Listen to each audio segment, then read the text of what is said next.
Break के बाद एक बार फिर आप सभी दर्शकों का स्वागत है। ईरान और अमेरिका में डील तो हो गई, लेकिन खतरे की घंटी अभी भी बज रही है, क्योंकि डोनाल्ड ट्रंप इस समय फ्रांस में G7 नेताओं के सामने अपनी पीठ थपथपा रहे हैं। ट्रंप ये दावा कर रहे हैं कि उन्होंने वो कर दिखाया जो अब तक कोई भी अमेरिकी राष्ट्रपति नहीं कर पाया था।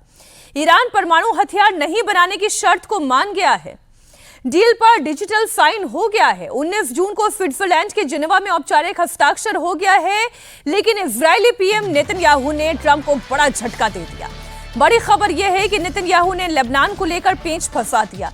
नेतन्याहू ने साफ कर दिया कि लेबनान की जमीन से उनकी सेना पीछे नहीं हटेगी, यानी नेतन्याहू की डील की पहली ही शर्त पर बड़ा अड़ंगा है। तो इस बात के लिए अमेरिकी राष्ट्रपति अपनी पीठ थपथपा सकते हैं कि हॉर्मुज़ जो कभी संकट था नहीं, उस संकट को खड़ा करके उन्होंने दुनिया भर को पहले तो सख्ते में डाल दिया, और अब नेतन्याहू जो उनके खासम खास फैलाई हैं वो ये कह रहे हैं कि हमें इस डील से कोई लेना देना नहीं। We are not the member of the deal, we are not the party. Sajjan ji वो ये साफ कह रहे हैं कि वो तो लेबनान से पीछे नहीं हटेंगे। नेतन्याहू का एक बार बयान सुना देते हैं, फिर आते हैं इस चर्चा में।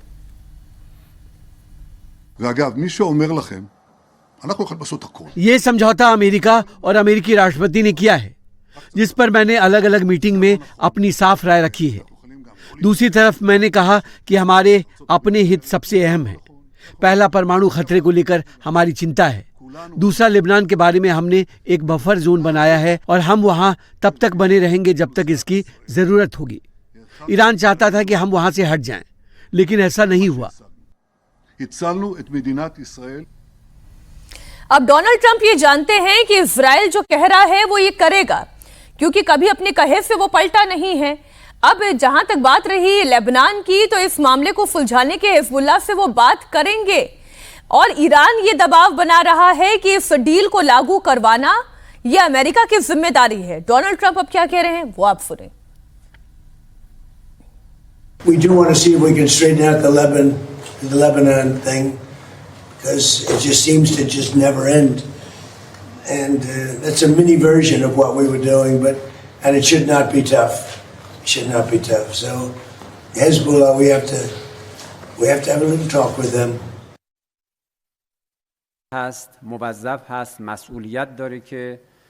अमेरिका इस समझौते की शर्तों को मानेगा और उसे मानना भी चाहिए। ये उसकी ड्यूटी है। अगर इस डील का उल्लंघन इलाके के किसी दूसरे पक्ष या अमेरिका के किसी सहयोगी देश की तरफ से किया जाता है, तो उसकी जिम्मेदारी भी अमेरिकी पक्ष पर ही होगी।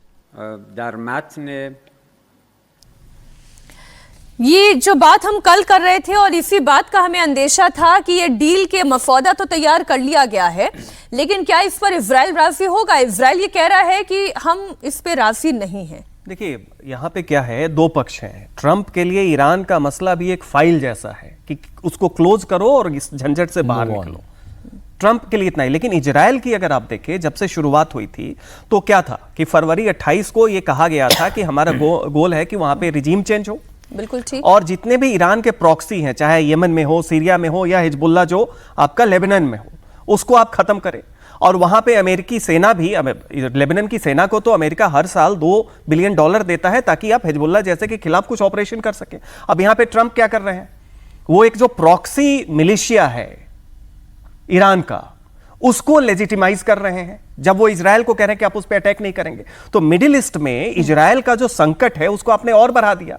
पहली बार आप देखें कि नेतन्याहू इस वॉर फ्रंट पे थे 7 अक्टूबर 2023 से, वहां की बाकी विपक्षी पार्टियां इनके खिलाफ थी। लेकिन पहली बार आप देखें अभी हुआ है पिछले 3 साल में कि सारी पार्टियां एक सिरे से इस डील को रिजेक्ट कर रही हैं, क्योंकि अब क्या हो गया है कि ईरान का पक्ष जो है उसके प्रॉक्सी को ट्रंप प्रोटेक्ट करने के लिए कह रहे हैं कि उसके जो मिलिशिया है जो इजराइल पे हमला करते रहते हैं, जो लेबनान को एक प्रॉक्सी कंट्री बना के रखे हुए हैं, उसको आप प्रोटेक्ट कर रहे हैं, उसको लेजिटिमेसी दे रहे हैं। वैसी स्थिति में इजराइल इसको बिल्कुल नहीं मानेगा। अभी तक बस आप देखिए, केवल इसको एक सीज फायर के तौर पे देखिए, ये डील कुछ नहीं है, अभी सीज फायर है 60 दिन का।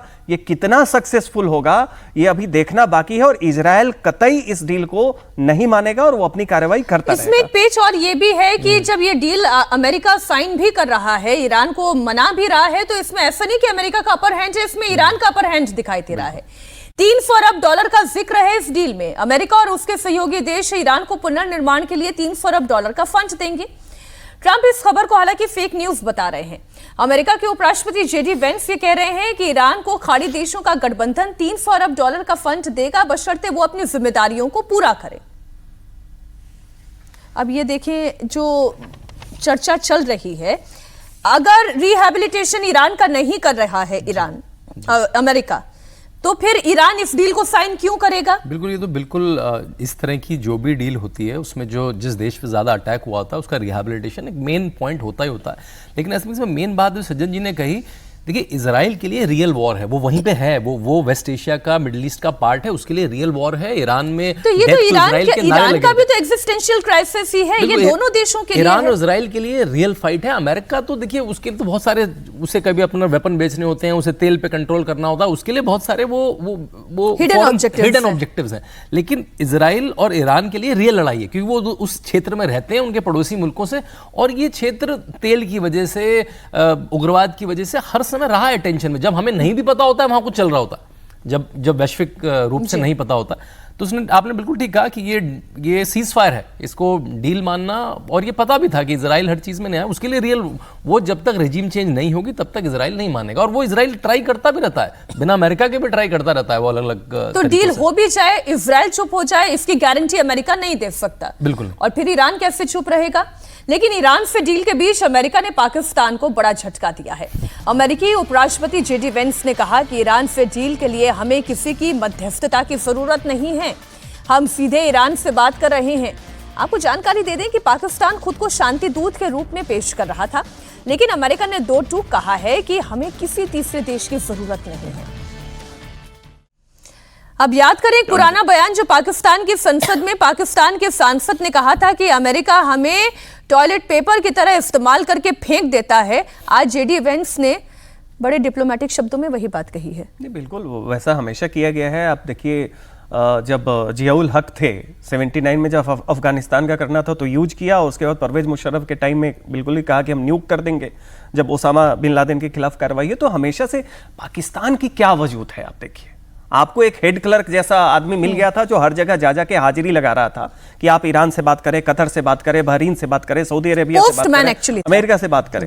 तो वो बात आप चल रही थी। उसमें किसी को ये सेल्फ इल्यूजन होना कि आप एक बहुत बड़े वर्ल्ड लीडर के तौर पे, स्टेट्समैन के तौर पे पहुंच गए हैं, आपकी अपनी देश तो आपसे संभल नहीं रहा है। वहां की आर्थिक स्थिति देख लीजिए, वहां पे पीओके में क्या हो रहा है, बलूचिस्तान में क्या हो रहा है, स्वेट वैली में क्या हो रहा है, सबको पता है। तो ये जो सेल्फ इल्यूजन है वो उनका अपना प्रोपेगेंडा था। अमेरिका का तो जब उसने इजराइल को नहीं छोड़ा, इजराइल को अबैंडन कर दिया, तो पाकिस्तान किस खेल के लिए? मध्यस्थता करने के लिए आपको खुद में बहुत मजबूत देश होना पड़ेगा। आप या तो आर्थिक दृष्टि से या सामरिक दृष्टि से तभी आप मध्यस्थता कर पाएंगे। किसी भी रैंडम आदमी से आप कैसे मध्यस्थता करवा लेंगे?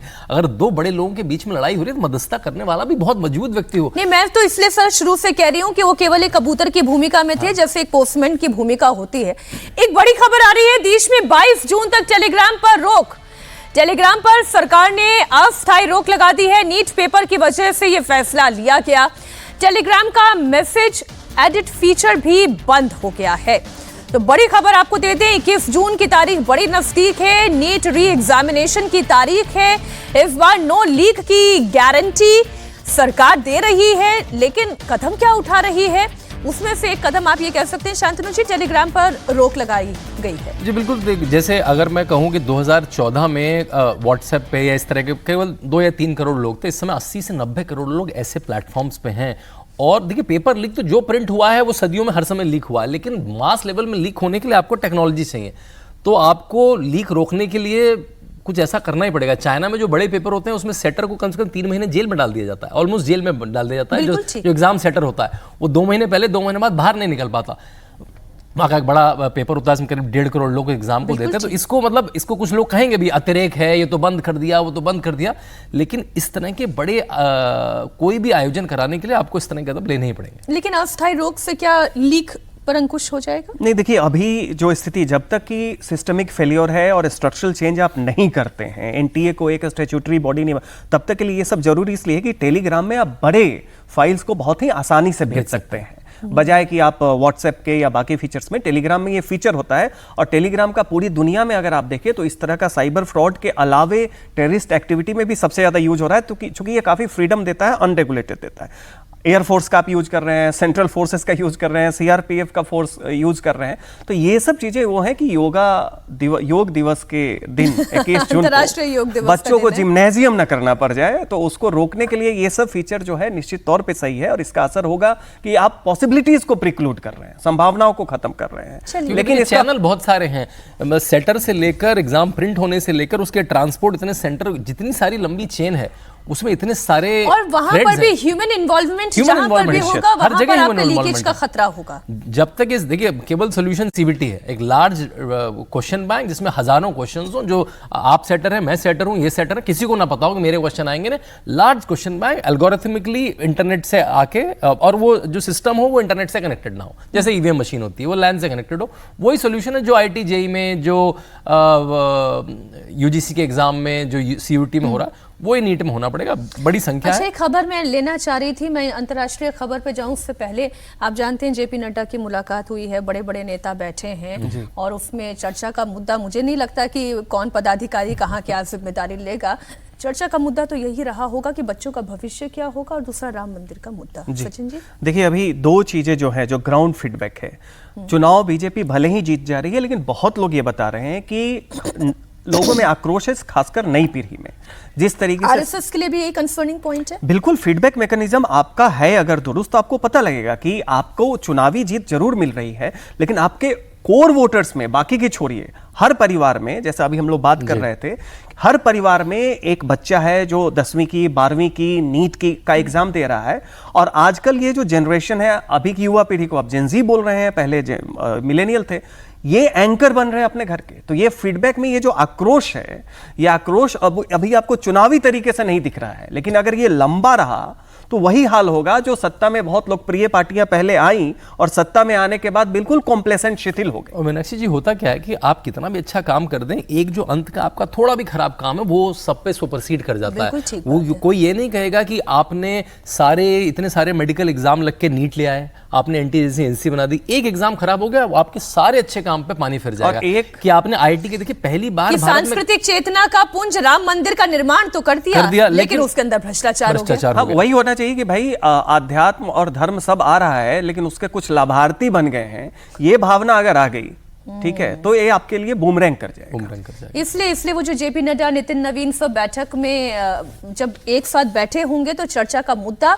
केंद्र राम मंदिर में हो रहा भ्रष्टाचार, और साथ ही साथ नीट परीक्षा की वजह से, बार बार लीकेज की वजह से हो रहा है छात्रों को नुकसान, इसे कैसे ठीक किया जाए। इधर अमेरिका ने जो पाकिस्तान को झटका दिया वो तो हमने आपको खबर दे दी। 16 महीने बाद फ्रांस में दुनिया की सबसे बड़ी मीटिंग होने जा रही है। प्रधानमंत्री नरेंद्र मोदी और अमेरिकी राष्ट्रपति ट्रंप आमने सामने बैठकर बात करने वाले हैं।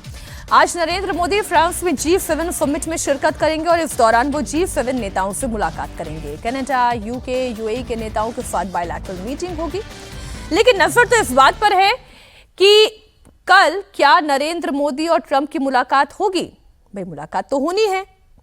ट्रंप और मोदी की इस मीटिंग में कई ऐसे मुद्दे हैं जो चर्चा में शामिल हो सकते हैं। दोनों नेताओं की 16 महीने पहले मीटिंग हुई थी और उसमें सहमति बनी थी। जाहिर है दोनों नेताओं के बीच चर्चा में ट्रेड डील पर फोकस रहेगा।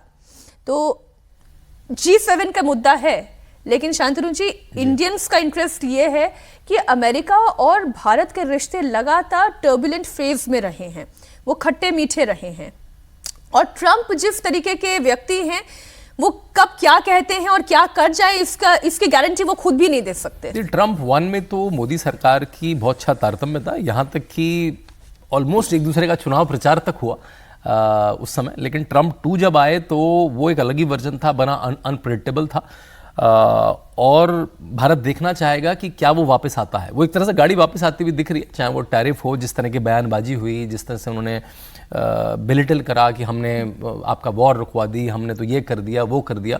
और वो एक इतनी बड़ी कंट्री के एडमिनिस्ट्रेशन के हिसाब से बहुत ही कंफ्यूजिंग मैसेजिंग थी, आपको पता नहीं लगता था कि, और इतनी बड़ी कंट्री के खिलाफ आप एकदम से बोल भी नहीं पाते हैं। तो नरेंद्र मोदी ने बोला भी बहुत बार, अभी विदेश मंत्री ने बोला कि भाई लड़ाई रुकवाई, किसी ने पूछा तो वेयर वाज यूएस, तो विदेश मंत्री यूएस वाज इन यूएस, वो अपनी जगह था, लेकिन बोल तो दिया।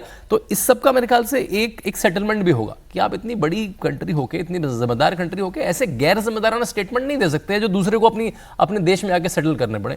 मेरे ख्याल से ये बातें भी सेटल होनी चाहिए, ये समय आएगा इसके लिए। हम पहले हिस्से में दमदार 10 के हम बात कर रहे थे कि किस तरीके से टीएमसी में एक ऑपरेशन चल रहा है जो उन्हीं के बागी कर रहे हैं, लेकिन महाराष्ट्र में एक ऑपरेशन चल रहा है, ऑपरेशन टाइगर।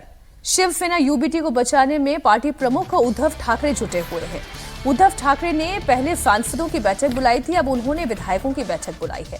22 जून को शाम 4 बजे पार्टी कार्यालय शिवालय में बैठक बुलाई गई। शिंदे गुट का दावा यह है कि 9 में से 7 सांसद तो संपर्क में हैं ही, 20 में से 16 विधायक भी शिंदे गुट के संपर्क में हैं। इसके बाद उद्धव ठाकरे एक्टिव हुए। पहले 14 जून को सांसदों की बैठक बुलाई गई। हालांकि बैठक में 9 में से केवल 4 सांसद ही मातोश्री पहुंचे थे। इसके बाद कयास लगाए जाने लगे कि 5 सांसद बागी हो गए हैं, लेकिन बाद में यह कहा गया कि 5 सांसद वर्चुअली मीटिंग में जुड़े थे और अब विधायकों की बैठक बुलाई गई। अगर ऑपरेशन टाइगर कामयाब होता है, शिवसेना यूबीटी टूटती है, तो यह दूसरी बार होगा कि उद्धव ठाकरे की पार्टी टूट जाएगी। अब क्या पार्टी टूट जाएगी और कितनी बार टूटेगी? देखिए, किसी भी टुकड़ों में जाएंगे, किसी भी पार्टी की कुछ प्रासंगिकता होती है। कार्यकर्ता ये देखता है कि आपके नेतृत्व का कितना एक आकर्षण लोगों में बचा है। तो सबसे बड़ा जो शिवसेना का था वो मुंबई क्षेत्र था बाला साहब ठाकरे के टाइम से, बाकी जगह तो वो प्रभाव से आते थे, वो उनका कोर था। और वहां पे आप देखिए कि पहली बार शिवसेना जो है वहां पे जो मुंबई बीएमसी का इलेक्शन है वो हारी है और बुरी तरीके से हारी है। वैसी स्थिति में वैसे भी उनके पास अब कुछ रह नहीं गया। दूसरी बात देखिए कि जो बैठक बुलाई उसमें बड़ा हास्यास्पद ये था कि 9 में से 4 लोग आए। 4 कौन कौन आए बता देती हूँ। अरविंद सावंत, अनिल देसाई, संजय दीना पाटिल और राजा भाऊ। हाँ, और उसमें से 5 ने कहा कि किसी की पत्नी की तबीयत खराब थी, किसी बच्चे का बर्थडे पार्टी था, किसी को अपने यहाँ लोकल चुनाव में, मतलब मुंबई में 2-4-5 किलोमीटर पहुंचने में। उसके बाद ये हुआ कि अगले दिन यवतमाल जो है वहां पे विदर्भ में, वहां के एमपी संजय देशमुख जो है वो आ गए यहाँ पे दिल्ली, और यहाँ पे शिंदे गुट के एक मंत्री हैं जो आयुष के मंत्री, उनसे मिले। आयुष के वो शिंदे गुट के मंत्री साहब बोले नहीं मेरे मित्र है कुछ एजुकेशनल। अरे आप आयुष मंत्रालय को देख रहे हैं, शिक्षा मंत्रालय का चीज आप कैसे कर रहे हैं? तो ये सारा कुछ दिख रहा है कि उनसे सुप्रीमो से नहीं मिल रहा है, अगले दिन दिल्ली आके मिल रहा है। मीनाक्षी, मैं तो कहूंगा कि मैं तो सरप्राइज हूं कि आज तक क्यों नहीं टूटी यूबीटी। इसलिए मैं कह रहा हूं, देखिए हिंदू हृदय सम्राट बाला साहब टाइप की पार्टी बुझती थी, हिंदू हृदय सम्राट। अभी आप जाते हैं तो उर्दू में हरे पोस्टर लगे होते हैं उद्धव गुट के। तो इसलिए जब आपने अपनी कोर आइडियोलॉजी से चला जाता है तो आदमी क्यों चिपकेगा? बिल्कुल, तो इतना चिपक गया। अगर उसका जो वोटर होगा तो कहेगा ठीक है फिर मैं एनसीपी के पास, मैं कांग्रेस के पास ही चला जाता हूँ। भाई अगर आप हैं क्या, आप राइट विंग हैं, लेफ्ट विंग हैं, आप खड़े कहाँ पे हैं, आप मराठी हैं नहीं हैं, आपकी आइडियोलॉजी क्या है? ये कितने दिनों में टूट जाएंगे? अब तो फिर मुझे आपसे ये पूछना पड़ेगा। नहीं, क्योंकि मुझे तो लगता है अब तक टिके कैसे हैं, तो सत्ता ग्लू है इन लोगों के पास। देखिए जब पार्टी के पास आइडियोलॉजी नहीं होती तो सत्ता उसका ग्लू होता है। जैसी सत्ता जाती है, जो हमने टीएमसी में, जैसी सत्ता जाती है तो कोई कारण ही नहीं बचता रहने का। आइडियोलॉजी होती है तो आर्डर रहता है कि मैं आइडियोलॉजी तो मेरी है, मैं इसके लिए काम करूंगा। लेकिन जब आइडियोलॉजी गई तो ग्लू तो है ही नहीं, कोई भी आइडियोलॉजी तो थी नहीं, सत्ता चली गई, ग्लू चला गया। इतने मजबूत हो जाएंगे तो बीजेपी को ये रास आएगा? देखिए कुछ नहीं पता आपको, ये लोग बीजेपी में शामिल हो जाएंगे, क्या पता क्यों शिंदे में शामिल होंगे। भाई आपको एंटी डिफेक्शन आप किसी भी दूसरे दल में जाना है, 2/3 हो गए तो भाजपा में भी जा सकते हैं। तो देखिए वैसे भी शिंदे की जरूरत बीजेपी को इसलिए है कि वहां पे मराठा जो समुदाय है वो ठीक ठाक संख्या में है। लोग कहते हैं कि लगभग कुणबी मराठा मिलकर 20% से ऊपर है। अब तक शरद पवार उसके सबसे बड़े नेता माने जाते थे। कुणबियों में बीजेपी ने विदर्भ वगैरह में बना लिया है, लेकिन अभी अजीत पवार, सुनेत्रा पवार, इसके बाद जो स्थिति चल रही है, बीजेपी चाहेगी कि एक मराठा चेहरा ठीक है उनके साथ जुड़ के रहे ताकि वो दूसरी तरफ ना जाए। तो 22 जून की तारीख इंपॉर्टेंट है, देखते हैं उस दिन भी कितने लोग आते हैं या फिर कोई नया काम निकाल के वर्चुअली मीटिंग में जुड़ते हैं या फिर तब तक कहीं और हो जाते हैं। इस पर हमारी नजर बनी रहेगी। दमदार 10 को आज यहीं पर हम समाप्त करते हैं। बहुत शुक्रिया सज्जन जी, शांतनु जी आपका हमारे साथ चर्चा में जुड़ने के लिए।